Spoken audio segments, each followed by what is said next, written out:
If you are thinking about picking one up, I just want to walk you through my experience using it day to day, what it actually feels like to live with, and the small things I noticed once it was in my bedroom. This base is for someone who wants the head of the bed to rise and lower, and that is basically the whole point.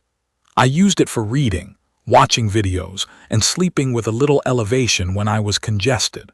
It is also a practical option if you are doing a split king setup with two separate bases. I went with the twin extra long size because that is what I needed, and it fit the space the way I expected. What makes this one different is that it does not try to add a bunch of extra stuff. There is no foot lift, no massage, no lighting, no phone app, and no pairing or setup beyond plugging it in. For me, that was a positive. I wanted something I could use without thinking about it, especially at night when I am tired and I just want the bed to move where I want it. The first thing I noticed was the box weight. It was heavy enough that I treated it like a two-person carry. I could probably have dragged it around by myself, but I did not want to mess up my back or scrape my floors. Once it was out of the box, the frame felt solid. It is a steel frame with a black finish, and the top has a clean fabric surface that does not look flashy. In a normal bedroom, it blends in. It does not call attention to itself, which I appreciate. In my setup, the twin extra long footprint matched what I needed.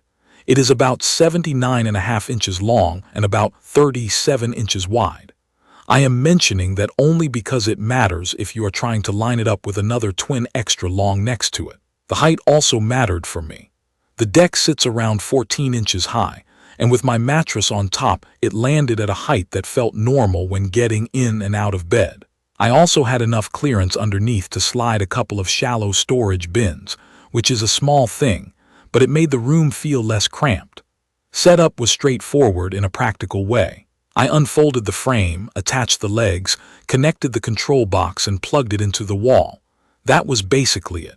There was no confusing wiring and no moment where I had to guess what went where. The part that took the most effort was flipping it onto its legs without dragging it. If you have assembled basic furniture before, you can handle this.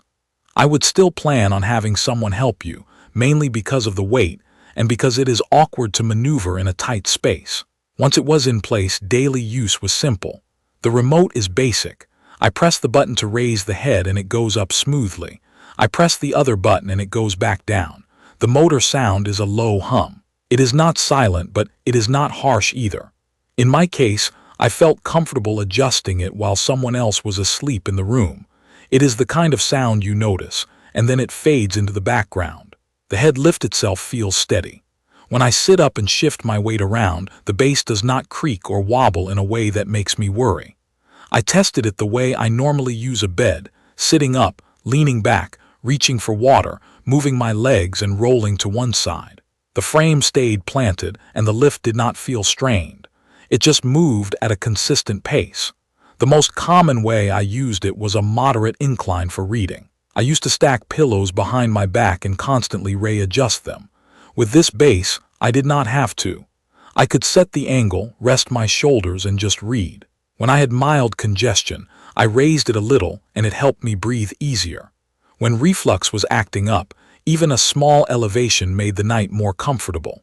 I'm not saying it fixes anything medically, but the position change made it easier for me to settle down and fall asleep.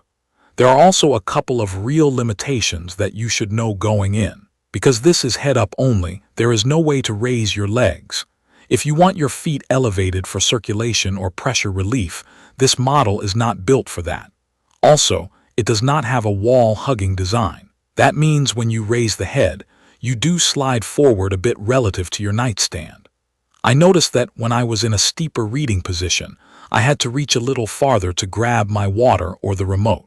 It was not a deal breaker for me, but it is real. I ended up nudging my nightstand a bit closer and keeping the stuff I use most within easy reach.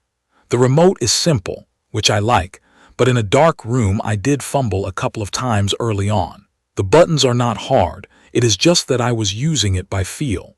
After a few nights, I stopped thinking about it and my thumb found the right button automatically.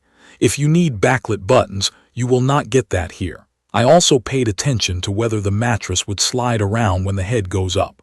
I used a medium firmness foam mattress. In my case, the mattress stayed put. The fabric on the deck has enough grip that I did not have to keep tugging the mattress back into place. If your mattress cover is very slick, you might want to add a grippy pad, but I did not need one.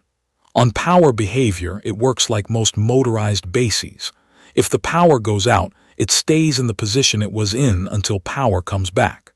I keep mine mostly flat when I am not actively using the incline, so it has not been an issue. If you live somewhere with frequent outages, it is worth thinking about how you want to handle that. Since I review a lot of tech, I do want to address the smart features question because people ask. This base does not have a mobile app. It does not connect to your phone. There is no smart home integration. For this specific product, I did not miss any of that. I actually found it easier to live with because there is nothing to troubleshoot. I plug it in, I press the button, and it moves.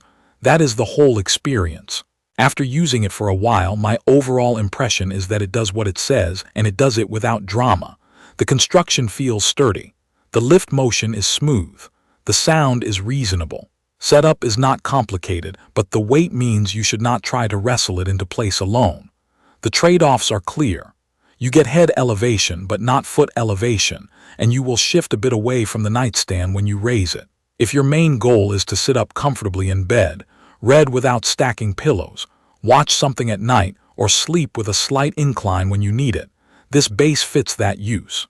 If you already know you want leg lift, a wall-hugging feel, or extra convenience features, you will probably want a different style of base. That is my real use experience with the classic brand's head-up only adjustable base. If you found this video helpful, subscribe to the channel and leave a comment with any questions or your own experience with an adjustable base. Thank you for watching.